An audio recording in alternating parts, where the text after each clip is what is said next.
Hola, estamos en el módulo de formación sobre periodismo de paz en contextos de polarización y de conflicto social. Va a tener este módulo 3 vídeos. El primero va a ser sobre los periodistas como actores en los conflictos.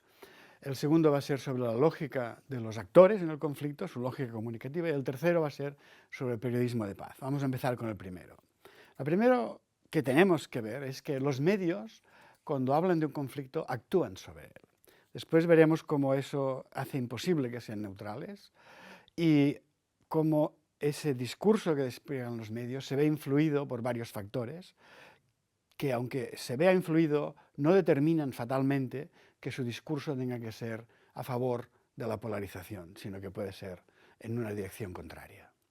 Primero, repasemos un segundo qué es un conflicto. Un conflicto es una disputa entre varios antagonistas, uno, dos, o los que sean, que discrepan sobre cómo se va a resolver esa disputa, que puede ser por una necesidad, por un recurso humano, por el agua, por el territorio, por una minería. Y en esa disputa, claro, cada actor intenta controlar la conducta del otro. Es decir, cada actor intenta que el otro haga lo que él quiere, ¿no? Eso es tener poder, es así como se define el poder, como la capacidad de influir o de imponer una conducta en el adversario. Si pensamos en un conflicto de una forma abstracta, imaginemos que tenemos este gráfico con tres actores, A1, A2 y A3, que están inmersos en un conflicto. A1 es un actor poderoso. Podemos imaginar en este caso, para salir de la abstracción, que es una gran corporación minera. A2 es una comunidad campesina que está en contra de la explotación minera que desea el actor A1 llevar a cabo en su territorio. Y A3, imaginemos que es otro actor poderoso, que en este caso podemos imaginar que es el gobierno local o estatal o federal, no importa. ¿Sí?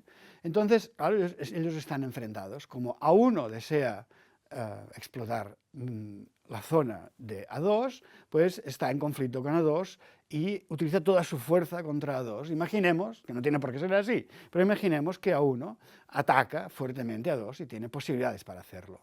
Como A3 está aliado con A1, es decir, el gobierno está aliado con la empresa minera, también ataca a A2. No es que la comunidad campesina no haga nada, también se vuelve en su reacción y hace lo que puede en contra de A1 y de A3, ¿no? O sea, tenemos el conflicto desarrollándose. Entonces la prensa aparece y se da cuenta de que hay un ataque desproporcionado, bueno, mucho mayor, de A1 y de A3 contra A2, y denuncia esos ataques, ¿no?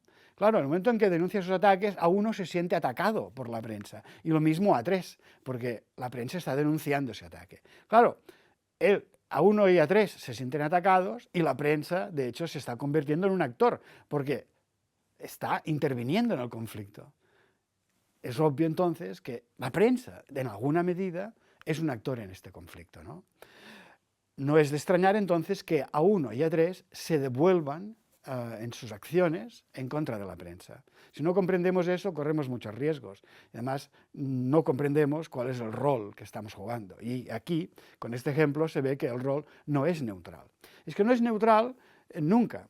Hemos visto un ejemplo de un conflicto asimétrico, porque había actores muy poderosos y otros menos poderosos.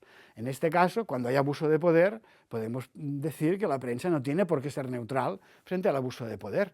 Tiene que tomar partido en contra y además promover que en ese conflicto haya una desescalación del conflicto, una desescalación de la violencia y avanzar hacia una transformación justa.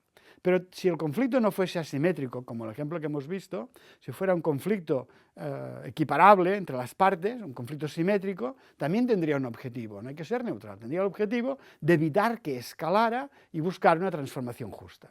Bueno, digamos que en un caso y en el otro, tanto da si la prensa escribe en un género neutro, digamos que es el puramente informativo, sin adjetivos, como hacen las agencias, como si escribe en un género interpretativo, con valoraciones, con adjetivos o con fuentes que dan opiniones distintas. En ambos casos, la prensa, al poner el foco en una parte de la realidad, al mostrarla, deja de ser objetiva, porque escoge subjetivamente, en función de su análisis, en función de su percepción de que aquí hay un abuso de poder o aquí podemos avanzar hacia una solución justa, esa es una decisión que es discutible, subjetiva, pero no importa que sea discutible, es la que pensamos que es la mejor, y a la medida en que la promovemos, estamos tomando partido. Bien, ese discurso que desarrolla la prensa, evidentemente, no se da en el vacío, sino que tiene una serie de condicionantes, ¿no? Condicionantes no quiere decir que lo determinen totalmente. El primer condicionante es, ya hemos dicho, que el medio actúa, es verdad, lo veremos de nuevo, pero el primer condicionante es el hecho mismo en que nos centramos. Si nos centramos en hechos de violencia solamente, tendremos un enfoque que será importante, pero superficial. No significa que estemos comprendiendo bien el conflicto, ¿no? Los hechos que escojamos en el desarrollo de ese conflicto irán imprimiendo un sentido u otro. Pero esos mismos hechos, los que sean, tienen que ser explicados, porque la función de la prensa no es solo mostrar hechos, es explicar por qué ocurren, explicar cómo se pueden evitar, explicar la interpretación que dan unos actores y otros.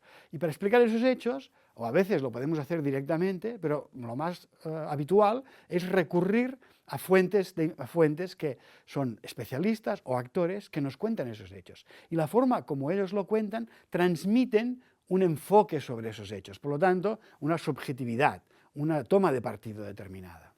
Pero todavía hay más factores. También la ideología de la audiencia nos condiciona la forma en que lo explicamos. O sea, el periodismo no se puede hacer sin pensar a quién nos dirigimos.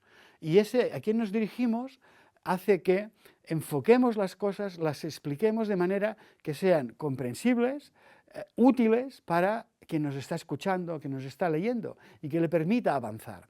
Eso a veces limita a nuestra capacidad de explicar cosas porque quizá a quien se lo estamos contando está muy lejos de la solución y podremos avanzar un poquito y no tanto como necesitaríamos. Pero en cualquier caso, o sea, nos va poniendo restricciones al vocabulario que utilizamos o a los focos que estamos marcando, ¿no?